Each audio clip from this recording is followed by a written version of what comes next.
लीजिए, अच्छे जगह पर पूजा के स्थान पर रखिए। वहीं सीता जी से पार्वती जी कह रही हैं कि नारद जी का वचन मिथ्या नहीं होगा, आपको वहीं पर मिलेगा जो आप चाह रही हैं। सुन सिय सत्य शीस हमारी, पूजहि मनोकामना तुम्हारी। हे सीता जी, तुम्हारी जो मनोकामना है वो जरूर पूर्ण होगा, यह हमारा आशीर्वाद है।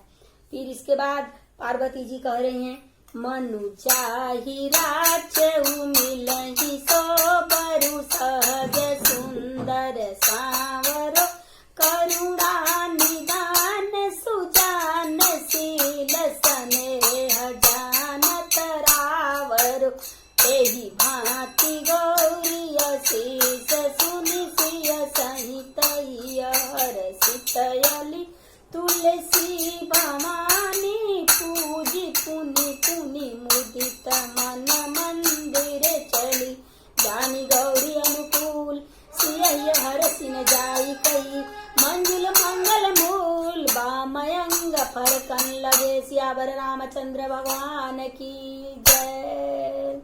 इस तरह पार्वती मैया ने सीता जी से कह दिया कि जो आपके मन में रचा बसा है वही सहज सुंदर सांवला वर आपको प्राप्त होगा।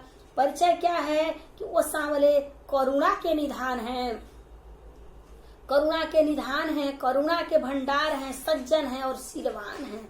सबसे अच्छी बात पार्वती जी कह रही हैं कि वो आपके प्रेम को ठीक से जान रहे हैं। एक बार बोलिए सियावर रामचंद्र की जय, पवन सुत हनुमान जी की जय।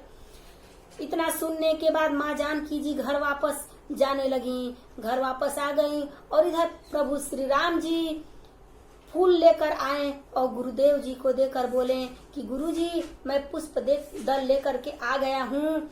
और इस पर गुरुजी बोले ठीक है रखो। फिर श्री राम जी कह रहे हैं कि मुझे बाग में जनक जी की पुत्री जानकी जी देखी, वो हमको देख रही थी। गुरुजी ध्यान में गए, गुरुजी ध्यान में गए और देखें कि जानकी जी को पार्वती जी से आशीर्वाद मिल गया है। तो गुरुजी सोच रहे हैं कि सीता जी को पार्वती जी का आशीर्वाद मिला है तो मैं भी अपने राम को आशीर्वाद दे रहा हूँ। आशीर्वाद क्या दिए? सुफल मनोरथ होई तुम्हारे, राम लखन सुनि भये सुखारे, राम लखन सुनि भये सुखारे। और गुरु जी का आशीर्वाद जब पाए तो ये पाए कि जाइए आपका मनोकामना पूर्ण होगा। इस पर राम जी और लक्ष्मण जी बहुत खुश हुए। राम जी तो खुश हुए लेकिन लक्ष्मण जी कम खुश नहीं हुए थे। फिर गुरुदेव फूल लिए पूजन के लिए और भोजन किए, रात्रि में शयन किए, आरती हुआ और जाकर के विश्राम करने लगे। सुबह होने पर बोले कि आज धनुष यज्ञ है। यह सोच ही रहे थे तब तक सदानंद जी को भेजकर जनक जी यज्ञशाला में राम और लक्ष्मण जी को बुलवाए। और राम जी जब रंग महल में पहुंचे, जो धनुष यज्ञ वाले रंगशाला में पहुंच रहे हैं तो पूरी प्रजा वहां उपस्थित थी जनकपुर की, लेकिन वहां राम जी अलग अलग दिख रहे थे। जो जैसे हैं उनको रामचंद्र जी वैसे वैसे रूप में दिखाई दे रहे हैं। जैसे जो जैसा चश्मा पहना रहता है उसको वैसा ही दिखाई देता है। लाल चश्मा पहना है उसको लाल दिखाई देगा, नीला पहना है उसको नीला दिखाई देगा, लाल पहना है उसको लाल, पीला पहना है उसको पीला। इसी तरह सबको अलग अलग दिखाई दे रहे हैं श्री रामचंद्र जी।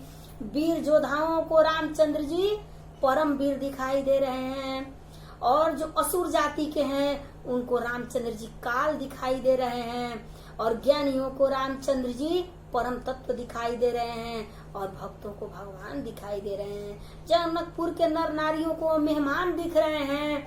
जनक जी और सुनैना जी को पुत्र रूप में दिखाई दे रहे हैं।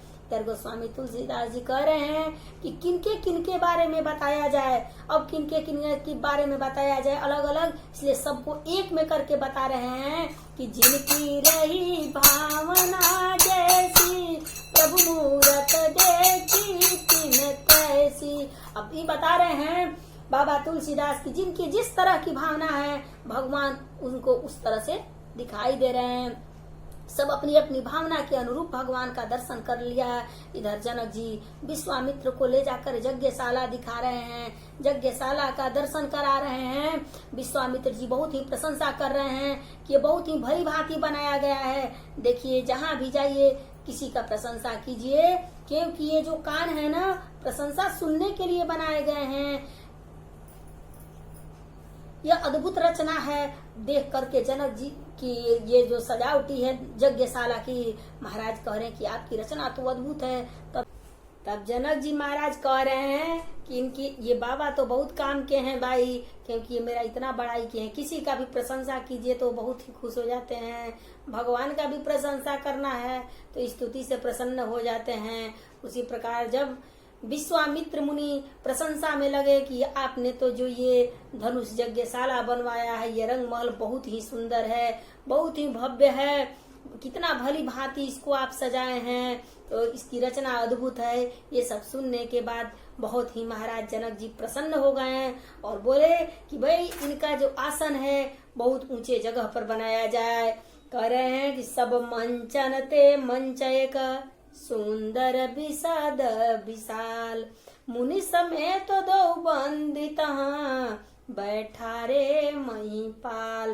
कह रहे हैं कि मुनि के साथ बगल में और दो आसन दिए, दोनों तरफ। एक तरफ दाहिने तरफ श्री रामचंद्र जी का मंच हुआ और बाएं तरफ लक्ष्मण जी का आसन लगा।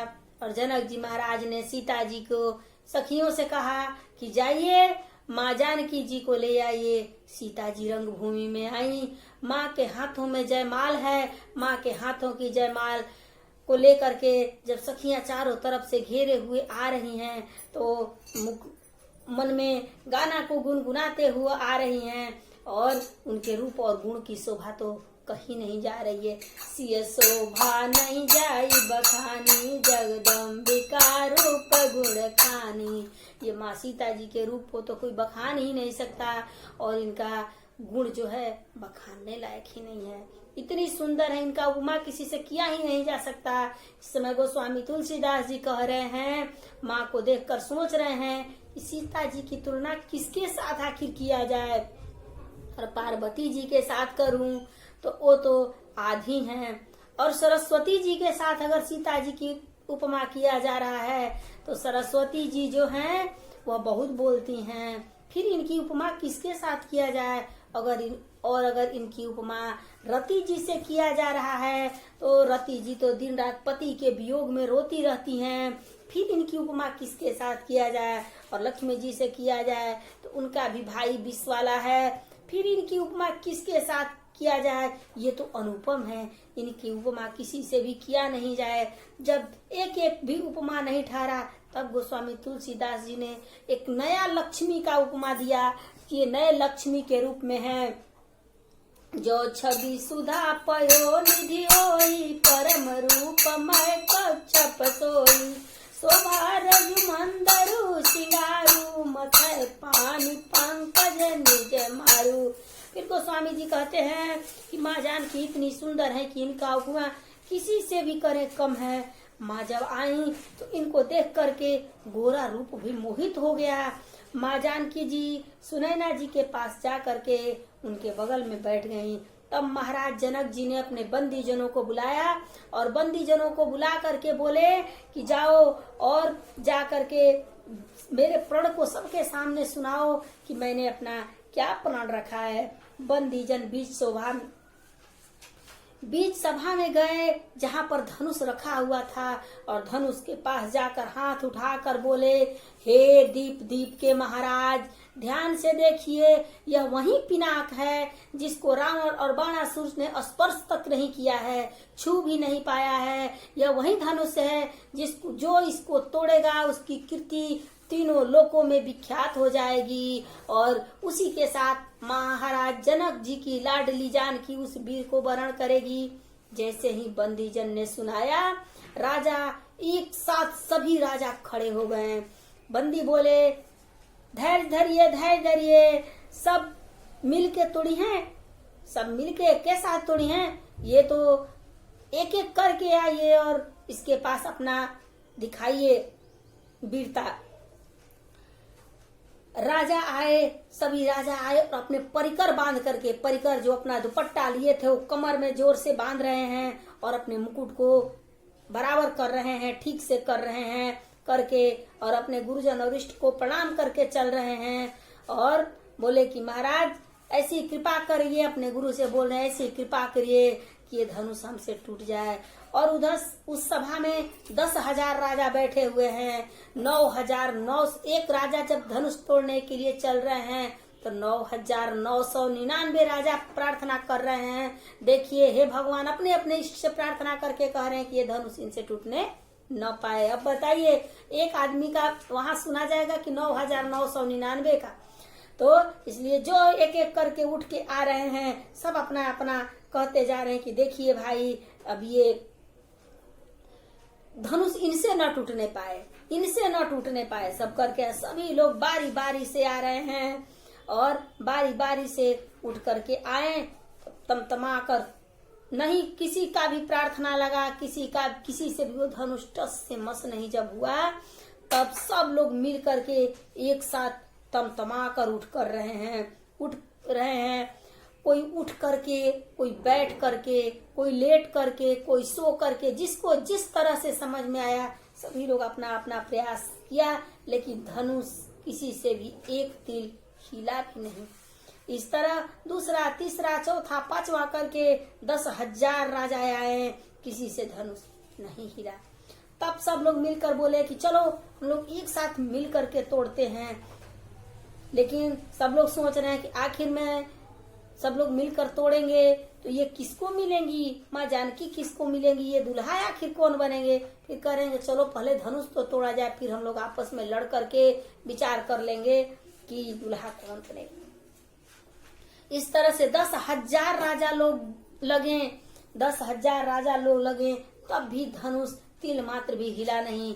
तब बाबा तुलसीदास जी कह रहे हैं, एदी भूप सहस दसए कहीं बारा, लगे उठावन टरई नटारा, बगई न शंभु सरासनु कैसे, कामी बचन सती मनु जैसे।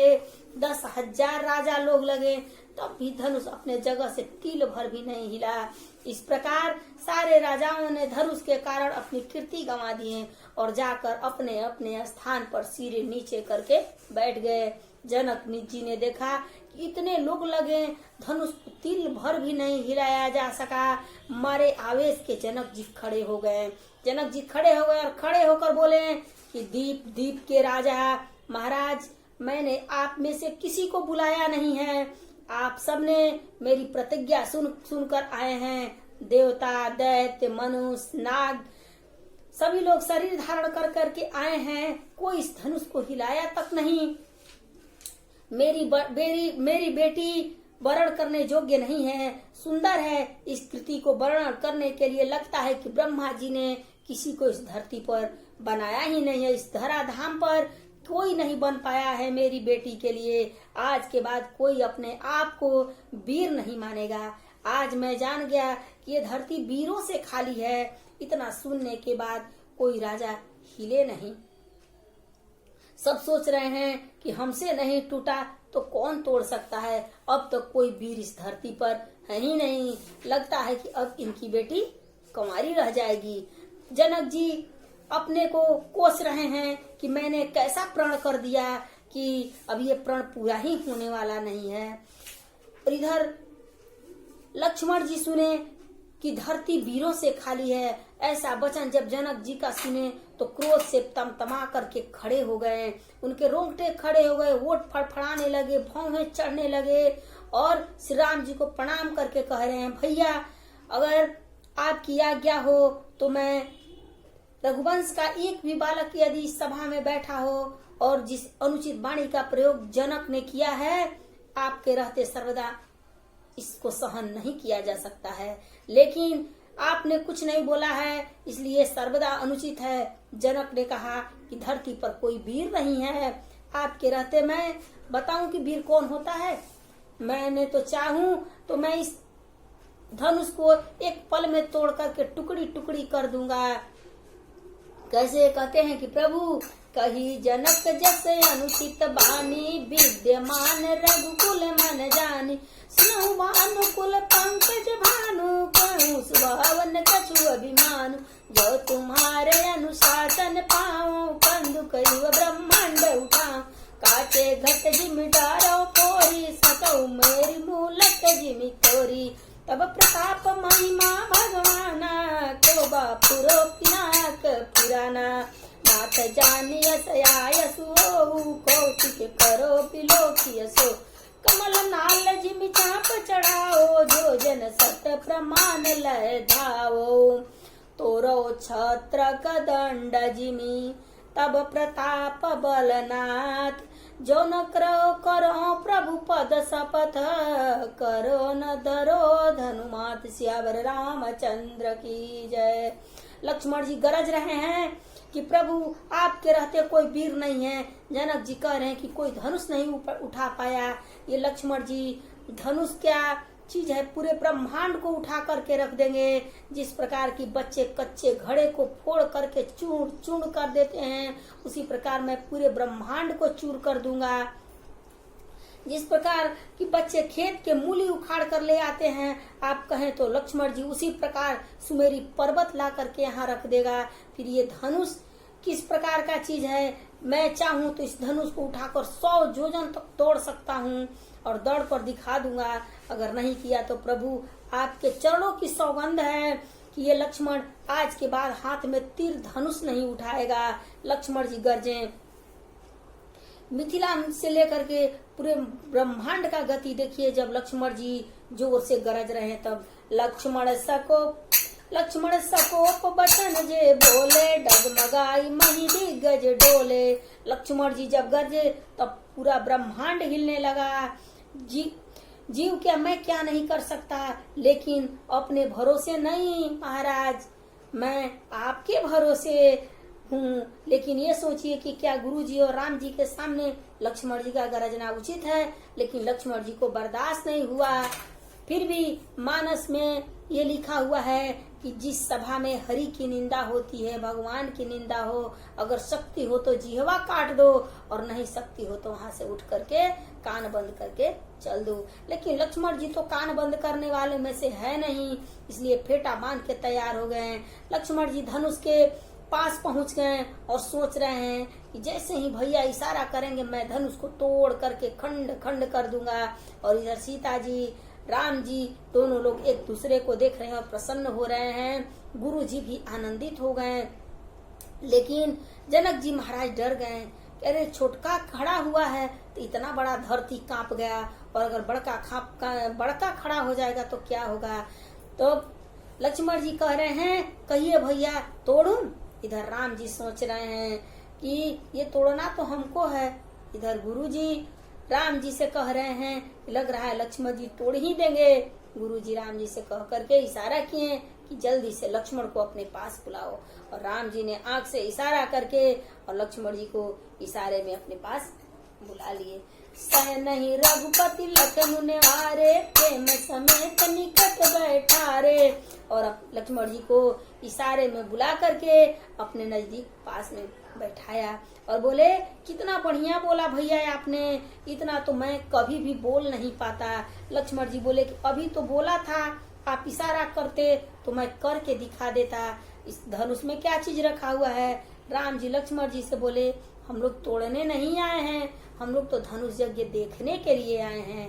राम जी लक्ष्मण जी से कह रहे हैं कि आप सम्मान जिससे तो जनक जी को कहे होते हैं, आप तो जनक जी को जनक कह करके बुलाए थे, क्योंकि अब तो संबंध होने वाला है। आपने तो सीधा जनक पर ही आ गए हैं।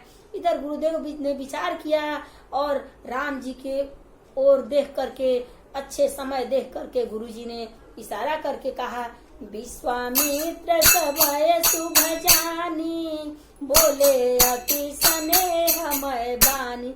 उठऊ राम भंजऊ भव चापा, मेटऊ तात जनक परितापा।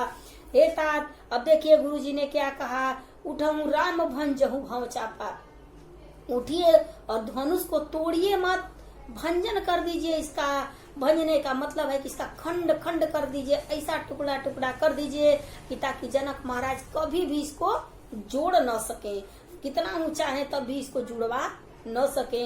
राम जी खड़े हुए और गुरु जी को प्रणाम किए। गुरु जी को प्रणाम करने के बाद राम जी चल पड़े। अब जैसे ही राम जी चले कि सारे मिथिलावासी अपने अपने पितरों, अपने अपने देवताओं से कहने लगे, आप लोग हम लोगों का सारा पुण्य ले लीजिए और बदले में ऐसा कीजिए कि बच्चे जैसे कोमल के डंठल को तोड़ देते हैं, उसी प्रकार से राम जी इस धनुष को तोड़ दें। सीता जी की माँ सुनैना जी अपनी एक सखी को बुलाकर कह रही हैं कि सभा में कोई बुद्धिमान नहीं है। मान सरोवर का हंस कभी मंदराचल पर्वत उठाने चल रहा है। जिस धनुष को रावण और बाणासुर स्पर्श नहीं किया, उस धनुष को यह बालक क्या तोड़ेगा? बालक में ऐसा ताकत कहाँ है? सब उनको मना क्यों नहीं करता? तब एक सखी कह रही है, महारानी तेजवंत को कभी छोटा नहीं समझना चाहिए। सूर्य का छोटा सा गोला पूरे पृथ्वी के अंधकार को समाप्त कर देता है।